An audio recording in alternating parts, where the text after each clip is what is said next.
All right, what can I help you with? Listen, I had a question about more for small businesses. If we're strapped for cash and new in the game, what would you best recommend that we spend that initial bit of cash on to grow our business? Very, very good question. Give me some context just so that I can make sure I help you out. Where are you at in business? You know, from startup right through. Like how long have you been going? What sort of traction do you have right now?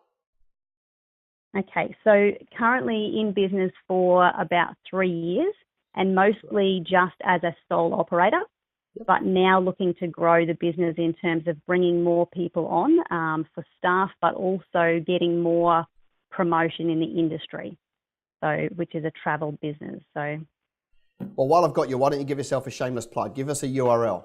What could somebody look up?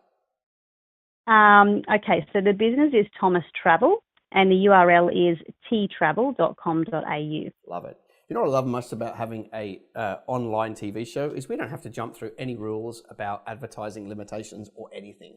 We can just do what we like. All right, so you're at the stage, like you've been a sole operator, you've been going like 3 years, so you're kind of like 3/4 of the way through startup phase, right? The apprenticeship phase, and you're about to put on staff. Correct. So where would you invest?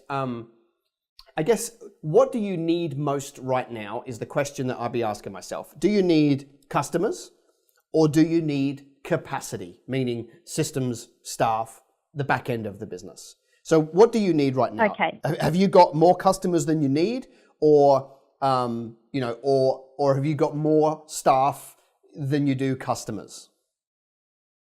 Okay, so for me personally, as the business owner, I have more customers than I can deal with. So, but the more staff I take on, then I end up in a position where I need more customers for the new staff that have been brought on. Yeah, perfect. So Okay. a bit of both, and also having done the systems myself for quite a few years, bringing new staff on, trying to train. There's a lot of industry training that does exist, but I also need to write training manuals for them coming into my business and how we're differentiated from other travel businesses in the industry. Perfect. Okay, so that's going to take you some time to document those things, but it doesn't cost you any money, right? That's correct. Yep. So where do you invest the money? I mean, right now, based on what you've told me, you need to go really deep into staff.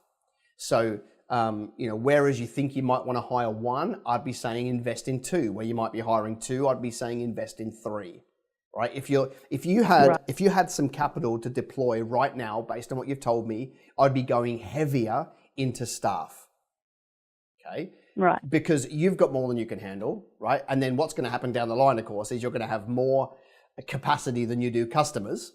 But let's stage this out. Let's say you went really deep and invested your money right now into staff, like getting them, like running Seek ads, Indeed ads, getting on Gumtree, running LinkedIn, like doing everything you can to find the best candidates for the job. If you were to invest your money there, that's like you're going to have to pay those people. So you probably need to have, depending on your industry, 1 to 2 months worth of wages set aside for you to be able to launch well so that you can take the pressure off.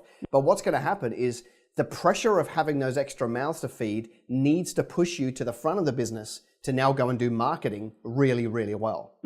If you don't, this is the mistake most people make. Most people put on the staff and it doesn't force them to go and do a better job of marketing. Now all they've done is add an overhead.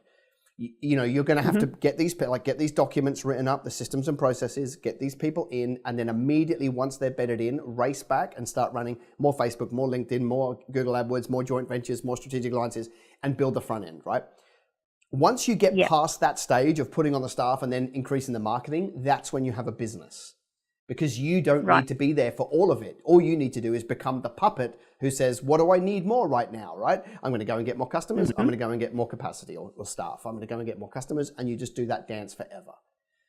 So based on what you've told me, I'd be putting my money straight into staff because without them, you're not going to build a great business.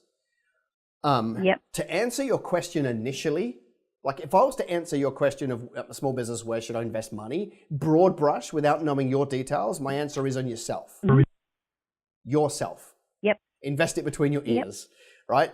That's, programs, seminars, books, CDs, mentors, however, because that's where it starts, right? If you can't train yourself, you would know that, you know, what is it, 85% of businesses that start don't make, you know, whatever, year one.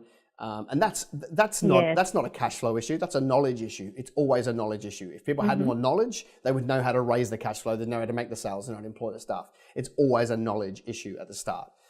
So, you know, a broad brush answer for everybody is knowledge. You need to invest in yourself, because they can never take that away from you, right? You can invest in the stock market, lose your money, but you can invest in yourself. You never lose that. But in your particular case, drilling down a little bit, I mean, I'd be going to get staff, and more staff than you think, probably. Maybe not on day one, but I would be pursuing more staff than you think. So if you want 1, get 2. If you want 2, get 3. If you're looking at 5 this year, get 7 this year. Because you've already proven that you can produce more than enough leads for one person, because you've done it for yourself. So if you can do that for yourself, you can do that for the team. And then I think you'll have a great business.